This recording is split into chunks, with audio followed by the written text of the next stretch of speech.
Holy sh**. Hey guys, welcome to another video. My name is the Goldman, and today we're gonna talk about the Book of Boba Fett, Chapter 6, and it had a really long title. This episode was so unbelievable, and I have so many different thoughts ranging from extremely positive to only the slightest bit of negative. So let's discuss. I feel like from a narrative perspective, the reason why this episode is the way that it is that they needed to put the chess pieces in the right place. We were introduced to so many new characters in this show. We got the reintroduction of Luke and Grogu. This is probably the biggest deal for most people since Luke is Luke and Grogu is probably Disney's most profitable character. They spent a lot of time developing those two and spending time focusing on what Grogu's training was like, what Luke is really like as a teacher, not the Luke that we saw in The Last Jedi. And I think that was a smart decision because these are really important characters to the lore and to the Mandoverse, so you can't just reintroduce them and have them show up and help Boba Fett like that. You need to really spend time with them, get to learn them a little bit better. What is this Luke Skywalker really like, and what kind of teacher is he for Grogu? We also see Ahsoka is back, and I don't want to touch on this in this video. I feel like there was such a huge missed opportunity with Ahsoka and Luke, but that's probably going to be tomorrow's video, so stay tuned for that. On the Tatooine front, we were introduced to Cobb Vanth again, and man, I love that character so much. Something about Cobb Vanth, he's so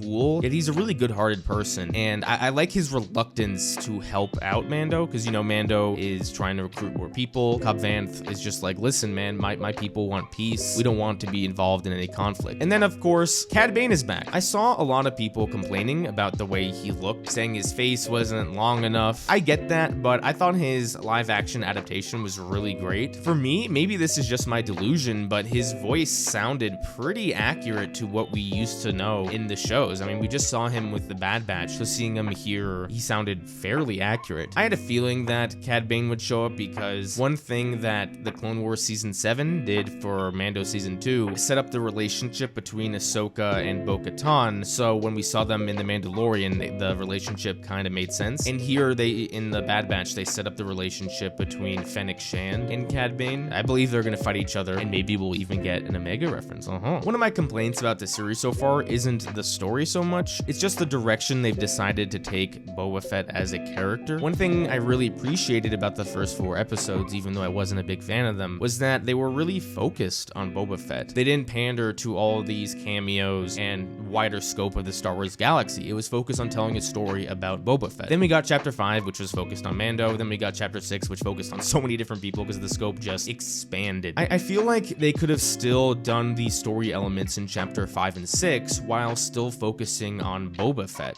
I think an easy way to fix this is have Chapter 5 still be Chapter 5, at least the first half, and then once Mando arrives on Tatooine, he meets up with Boba Fett right away, so we kind of skip the part with the N1 starfighter, and don't worry, I'll get back to that in a second. And then Mando's like, hey Boba Fett, I miss Grogu, can we go see him? And Boba's like, yeah, sure. So they go see Luke, which is the beginning of this episode, and then when they go back to Tatooine, Mando's like, oh, I also know some people on the planet, the guy who used to have your armor, Boba Fett, let's go recruit him. So Mando and Boba Fett both go together to recruit Cobb Vanth. This way, it just makes Boba Fett feel like a more active role in his show, that he's kind of leading the charge to getting other people here, not Mando. I feel like that way it serves the same narrative purpose, but you're getting Boba Fett in this series. And then you can have Boba and Mando leave and Cad Bane still show up to fight Cobb Vanth. I think that would have been a much better direction to take the series, and then maybe in the beginning of Season 3 of The Mandalorian, that's when Mando goes back to the curly-haired lady to get his N1 starfighter. Moving on from that, I want to talk about Luke. For one, I thought his appearance was fantastic. I'm very critical of the way he looked in Season 2 of The Mandalorian, but here it was definitely leagues above what we saw last year. Is there still room for improvement? Yes, but with this point of the character of Luke, I was comfortable enough to see him talk and be an actual presence in the series. A big talk about Luke in this episode is, was he out of character? And I don't know why, I'm just getting nostalgia here, debating about if Luke was out of character or not. So the point of contention here is that at the end of chapter 6, he gives Baby Yoda, Grogu, an ultimatum. He says you can either go be with the Mandalorian and keep that attachment, or you can stay with a Jedi, but you're gonna have to forego that attachment. A lot of people are making great arguments here that this doesn't seem like the type of Jedi Academy that Luke would train, because Luke's attachment to his friends and his family, and especially Darth Vader, was what made him so successful in Return of the Jedi. If it wasn't for his love for his father, he would have never redeemed him in the first place, and if it wasn't for Vader's love for his son, he would have never been redeemed in the first place. So I understand that argument, but maybe this is just the way I've been wrapping my head around it. Grogu is a child, and children tend to not make the best decisions for themselves. So someone who's an adult like Luke, he can still somewhat have these attachments to, say, Leia or Han, because he's more mature. He knows how to handle these emotions better. But someone like Grogu, if he stays as a Jedi, he's a kid, so he can really let those emotions overtake him, and that's not something that Luke wants. And this is also a bit of maturity that we see from Luke, especially from his masters in Yoda and Obi-Wan. Yoda and Obi-Wan didn't want to give Luke that option to go back and save his friends in The Empire Strikes Back. They said to Luke, no, you have to stay here, and Luke was like, no, I'm not doing this, I'm leaving. So I think Luke knows the value of personal attachments. It's just that a child cannot handle that, so a child needs to make that decision, and maybe when Grogu is a little bit older, he would be able to see Mando. Now granted, an older Grogu would probably mean every other human being is dead, but you get my point. I know I can sit here and complain about how these episodes feel out of place in a show called The Book of Boba Fett, but if we brush that to the side, I actually think these episodes are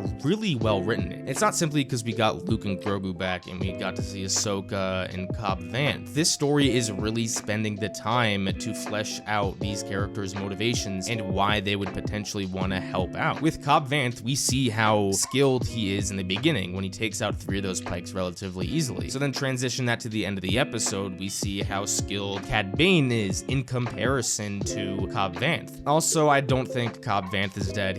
If Cobb Vanth is dead, I would be so upset. You guys do not understand. Where do I think the final episode of the season is gonna go? What narrative direction do I think it's gonna take? I think it's gonna focus back on Boba Fett now. They've now set up the pykes that they are a threat, and in this episode they basically committed a terrorist attack and blew up that one cantina, which people were talking about. Is Max Rebo dead now? I hope not. I like seeing him around. So I think the episode's gonna be more focused on that. Boba Fett's probably gonna have to fight Cad Bane, and we're gonna see an all-out war. If I had to predict what's gonna happen with this series so far, I do think there will be a season 2 that's gonna focus back on this crime aspect of Tatooine. So I think there's gonna be a big battle that Boba's group is gonna win, and the Pikes are gonna be like, okay, we lost, we need to send more forces, and then season 2 will have a more serious conflict between Boba and the Pikes, and maybe we'll get a Crimson Dawn introduction. You know, I would love to see Kira again. Anyway, those are basically my thoughts on chapter 6 and why it was unbelievable. It's really insane that we are seeing kind of this beginnings of Luke's Academy. Thank you guys so much for watching another one of my videos. Stay tuned for tomorrow's video where I talk about Luke and Ahsoka and how there's a big missed opportunity there. Don't forget to unite the Quad Squad, and I will see you guys next time.